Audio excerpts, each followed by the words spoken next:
Olá, sejam muito bem-vindos. Nós estamos no podcast Catalisa, direto do Congresso de Autismo e TDAH, com abordagem integrativa aqui em São José dos Campos. E eu tenho a honra de conversar um pouquinho aqui com a doutora Francine, que é uma das palestrantes, e estamos honrados com a sua presença, doutora Francine. E se você puder dar um alô para o nosso ouvinte também, falar um pouquinho sobre você. Obrigada, a honra é minha, o evento está maravilhoso. Quando o Dr. Sérgio me chamou, eu falei com muita alegria. Eu Sim. adoro, eu sempre digo assim, eu tenho 20 anos de carreira na nutrição e 18 na docência.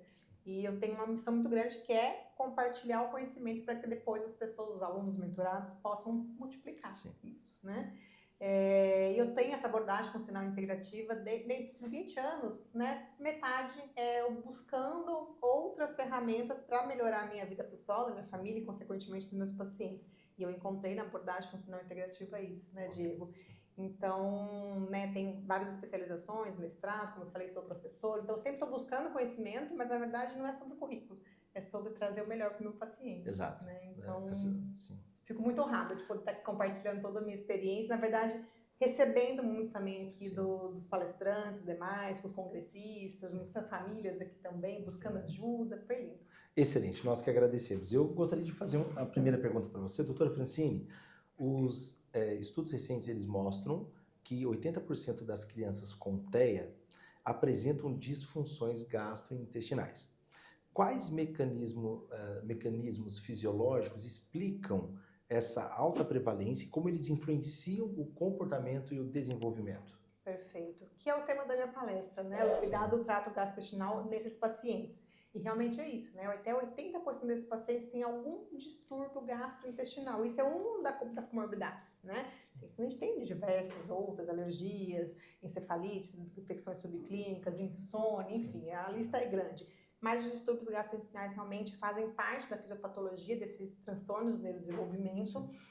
Então, a gente sabe que a gente precisa olhar mais para isso, né? E quando a gente fala de distúrbios do trato gastrointestinal, a gente está falando desde na boca, que é o tema da minha palestra, que se fala muito do intestino eixo cérebro, realmente isso é documentado na literatura há mais de 40 anos, não é coisa moderna, né? Mas às vezes pouco se fala e se age o que acontece antes do intestino, né? No estômago, na boca. A boca é a primeira intervenção. Eu, como nutricionista, eu falo que a gente tem que ver se o paciente está mastigando bem, como é que está essa salivação, o tempo de mastigação, porque a saliva age, e a saliva são as primeiras enzimas, principalmente do carboidrato. Né? E aí, como que essa criança, adolescente ou até adulto, porque a gente também, né, isso tem aparecido os diagnósticos tardios, como que está a deglutição para chegar nesse estômago? Esse estômago às vezes não tem um ácido clorídrico adequado, então esse alimento mal mastigado, mal digerido, cai no estômago, também não consegue digerir. Isso vai para o intestino, que seria a última porção da digestão, e na verdade também às vezes não consegue uma digestão. E aí o que acontece? Vai para o intestino, um alimento grande, um alimento sem estar, né, mastigadinho, como eu falo. Isso vai provocando uma série de inflamações intestinal, então a gente sai do intestino eubiótico, passa por uma desbiose e chega num leaky gut, né, síndrome, que é o intestino permeável, o intestino vazado. E quando a gente tem intestino furado, falar bem um português claro, tudo passa, não só os nutrientes. Então vai passar o parasita, vai passar o metal-tóxico, vai passar o alimento mal digerido, como eu acabei de explicar. E quando passa entre as células, isso cai na corrente sanguínea. E nossa corrente sanguínea ali no intestino é onde está uma grande parte do nosso sistema imunológico, nosso sistema de defesa. E isso o corpo entende, nossa, alguma coisa estranha está caindo no meu sistema imunológico. E começa a reagir isso como uma defesa do nosso corpo. E aí cai isso na corrente sanguínea, Diego, e isso vai para todo o sistema, para o corpo todo, inclusive para o cérebro. Porque o mesmo desenho celular ali do intestino também é na barreira hematocefálica do cérebro. Então, se isso cai na corrente sanguínea via intestino, vai chegar no cérebro, causando neuroinflamação. Então, às vezes, aquele paciente que não dorme, que tem uma insônia, que às vezes bate a cabeça na parede e fala, você imagina uma dor de cabeça constante. É muito ruim uma dor de cabeça, né? Agora, você imagina o paciente 24 horas com dor de cabeça. Né? E aí vem a alta agressão, bate na parede, não dorme, não se alimenta bem, vem a seletividade, eu falo, gente, isso é neuroinflamação. Isso vem do intestino. Então, para a gente cuidar de um paciente autista TDAH que está com neuroinflamação, que isso é fato, né, a gente tem que olhar para o intestino. Sim. E realmente, nossos colegas que não têm essa abordagem integrativa, isso infelizmente é pouco falado e pouco usado, né, na prática clínica, essa melhora desse paciente. Ok, excelente, excelente. E indo para outro ponto, né, o conceito de permeabilidade intestinal aumentada, né, que é o intestino permeável, é frequentemente citado na literatura. E como que esse processo ele pode, então, favorecer a neuroinflamação e impactar diretamente os sintomas de autismo e TDAH? E depois, no final, eu quero fazer uma pergunta que está ligado muito à questão do ambiente familiar, né? Porque os nossos ouvintes, a maior parte deles são especialistas, profissionais que atuam na área da saúde, só que temos também muitas famílias que assistem, né? Então, eu acredito que essa pergunta está conectada com a pergunta final, que vai ser muito boa essa pergunta também, que é saborosa essa pergunta. Eu gosto de um bom bolo saudável. Saudável. Exato.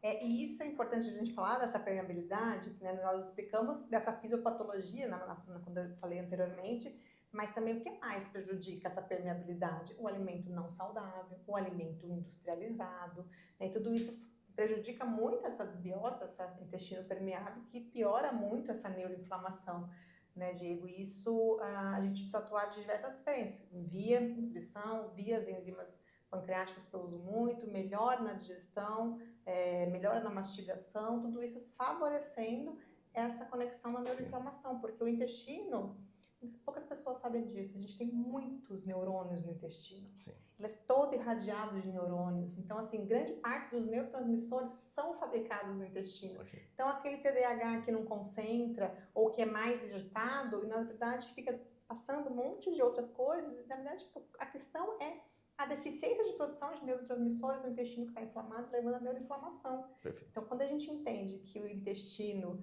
tem neurônio, tem sistema imunológico, que a gente tem aquela permeabilidade aberta e se prejudicando muito, é meio caminho andado. Hoje, mamãe me abordou e falou assim, por onde eu começo? Eu falei, não é porque eu sou nutri não, né? Mas começa pela alimentação, né? Tirando o que está agredindo e colocando o que é bom. Antes da alimentação, o sono. Sem sono também a gente não consegue, né, produzir nada para começar o dia seguinte melhor também, né? Excelente, muito bom. E na prática clínica, quais biomarcadores ou exames complementares você considera fundamentais para identificar as alterações gastrointestinais em pacientes neurodivergentes? Perfeito. Vou falar um pouquinho da parte de exames bioquímicos sanguíneos e o coprológico funcional que eu trouxe aqui na minha palestra, tá? Que é o exame de fezes.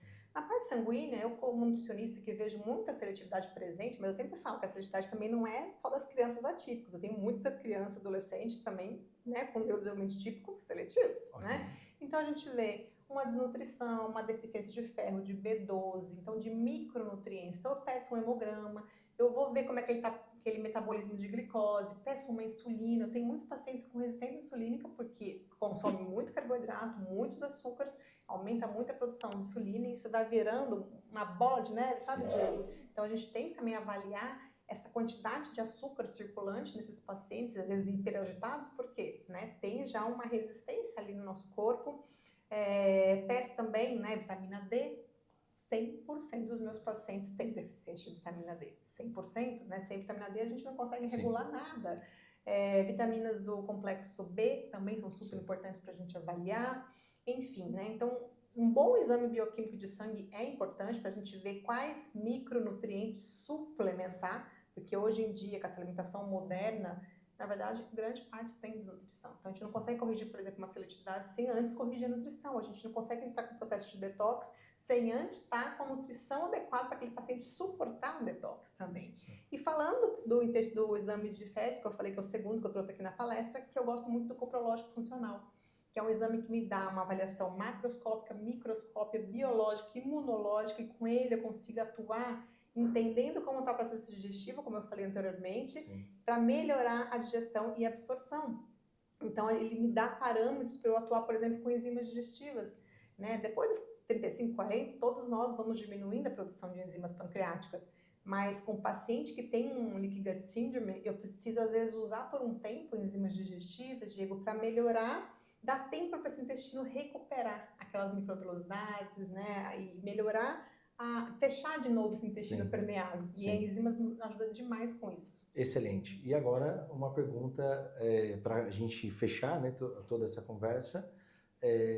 eu desde pequeno, e eu vou citar isso porque eu citei em outro podcast também, porque eu acredito que você pode agregar demais essa perspectiva. Muitos decidem por não mudar os hábitos, mas muitos decidem por mudar. Então é com esses que nós queremos falar agora. Porque quando eu era pequeno, eu lembro que minha mãe preparava a vasilha, preparava o trigo, o leite, o açúcar, e era uma coisa deliciosa. Ainda mais quando sobrava um restinho ali na vasilha, certo? Para poder saborear, experimentar, e aquele bolo. A intenção dela foi sempre boa, de preparar um bolo, né? O que eu vejo hoje, muitas famílias, mas como que eu posso mudar? Porque, vamos chamar assim, ali era uma dinamite de inflamação, né? E ela, filho, eu fiz um bolo gostoso para você, então o que eu faço com os meus filhos hoje? Eu pego o que é mais saudável, tem umas coisas que eu preciso melhorar ainda, mas sem glúten ou a fécula de mandioca, né? A aveia já me falaram também que não é muito bom, né, utilizar para os ingredientes. Mas, assim, eu faço bolos hoje, às vezes, em alguns momentos, né, com os meus filhos, eu gosto da mesa e preparar. Ótimo. Ou uma pizza saudável, que a gente fez uma massa, assim, muito saudável, né, para a gente poder desfrutar desse momento. Então, a família, ela quer continuar tendo esses prazeres. E, geralmente, eles ficam assustados. Mas como que eu vou comer tudo isso? Parar de comer o meu arroz, ou algo que inflama, ou o leite, né? Então, acho que essa questão da inflamação no organismo, né? Que a gente estava falando um pouquinho antes aqui, como substituir? Substituir pelo quê? Poxa, o meu filho, ele gosta de comer um arroz, um feijão, como que eu vou transicionar um certo tipo de alimento? Como quebrar esse paradigma? Está ligado com a crença? Está ligado com a força de vontade? Como ajudar quem está nos ouvindo a fazer essa transição? Perfeito. Você contando do passado, da sua mãe na vasilha, seu olho até brilhou, né? Sim. Porque isso é memória afetiva, é o alimento conforto. Sim. Então, eu como profissional da saúde, eu tenho que pegar isso na família e falar, não é que você não pode mais ter um momento de prazer, levar à cozinha. Na verdade, a gente tem que resgatar isso, porque acho que a gente deve ter mais ou menos a mesma idade. A gente tem que... E era muito comum isso antigamente. Eu falo que eu sou nutricionista por culpa, entre aspas, dos meus pais, que sempre fizeram isso, me levaram para a cozinha e falou muito não. Come chocolate? Não. Não. Então, eles foram construindo essa relação saudável. Na época nem tinha essa internet, né?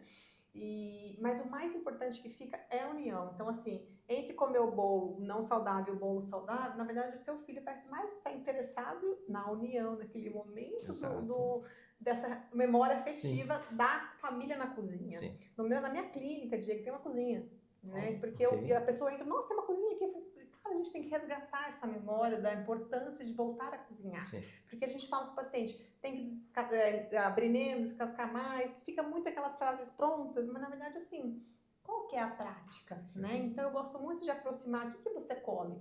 Tá, você come esse bolo, né? Você vai levar para a lancheira do meu filho? Sim. Vamos tentar aproximar uma receita mais saudável dentro desse alimento conforto que ele gosta? Então, assim, a mesma cor, tentar a mesma textura, sabe? A gente vai substituindo, Diego, aos poucos. Eu costumo fazer uma analogia assim, nosso objetivo é o final da escada, tá lá em cima, no último degrau da escada. A gente tem que ir um degrau por vez. Sim. Por mais que você fique um pouquinho mais no segundo degrau, fica. Depois você vai para o terceiro. Então, realmente, em algum momento você alcançar lá em cima. Sim. Porque você vai correndo, você cai para trás. Okay. Porque você não consegue sustentar. Então, eu acho que a gente tem que, sim, eliminar alguns alimentos mais inflamatórios, que a literatura já está bem documentada, né? Como o glúten. Hoje eu dei uma aula falando sobre a história do glúten, né? Sim. O glúten que nós comíamos na nossa infância não é o glúten que nossos filhos comem, é outro, né? Teve uma mudança agrícola desse grão, principalmente na América, né? Sim. Então não tem como a gente comparar da nossa infância, dos nossos pais, dos nossos avós, porque era outro grão, é outro alimento, né? Então a Revolução Industrial mudou muita coisa do alimento de hoje em dia. Então, assim, a gente tem essa consciência, isso está na literatura, não é achismo, não é da integrativa isso, mas a gente vai substituir. Então, uma farinha com glúten, você pega uma farinha de mandioca, uma farinha de arroz, né? Você vai tentando, em vez de colocar o açúcar ruim, tenta colocar para adoçar uma banana ou uma tâmara, Tâmara, sim. né? Que mais? O leite é muito fácil substituir. Na Sim. verdade, hoje em dia, graças a Deus, a gente tem muitas substituições. Sim. Você pode colocar, por exemplo, uma amêndoa de molho de um dia para o outro, no dia seguinte, colocar no liquidificador e bater com água. Você tem um leite vegetal, rico em cálcio, inclusive, e proteína. Excelente, sim. Então, são estratégias simples do dia a dia. Outro dia eu estava num evento social, né, com população mais baixa renda. Mas eu não consigo comprar amêndoa, não consigo. Faz com arroz, né? Então, assim, tem estratégia. Você pode fazer um bolo com arroz que você comeu ontem e sobrou na geladeira. Você pode fazer um bolo com isso. Então, assim, tem estratégias para você aproximar o saudável daquele trash. Perfeito. O problema é você querer. Você tem que sair da zona de conforto, né? Sim. A gente tem que ressignificar o paladar também, né? E eu, como nutricionista, o paciente que come todo dia, pensa comigo, um pacotinho, toda vez que você come, é igual, concorda? Ok.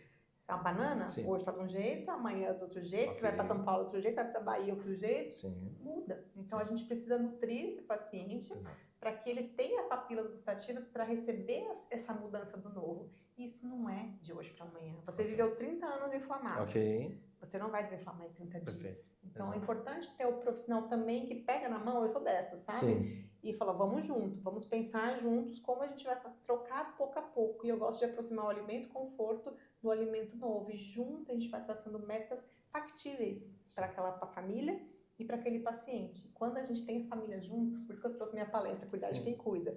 Quando a gente tem a família junto, Diego, isso é um sucesso. Porque começa a ver melhor. E quando começa a ver melhor, você tem vontade de continuar, não é mesmo? É verdade. E aí você consegue, junto com o profissional ali, te apoiando também, isso é importante. Excelente, muito bom esse tempo com você aqui, te agradeço demais. Né? Quer deixar alguma mensagem, passar seu Instagram também? Depois a gente vai colocar abaixo aqui para você também, né? Mas uma última palavra para todos, eu agradeço. Bom, meu Instagram vocês vão ver, é Framila Minuta, tem pouco tempo o Instagram, na verdade, uma mentora minha falou assim, você tem que estar na rede social para levar a sua voz para mais pessoas que não podem chegar até você. Então, eu falei, é sobre isso, porque eu gosto de ajudar. Sim, a missão. É isso. Exato. E quando todo mundo, não, tem que estar por marketing, eu falei, não, quero estar para ajudar. E aí a pessoa me pegou por isso. Sim. E a minha bandeira levantar é bem essa que eu acabei no final, né? Cuidar de quem cuida, sabe, Diego? Porque fala muito de cuidar da criança, do adolescente.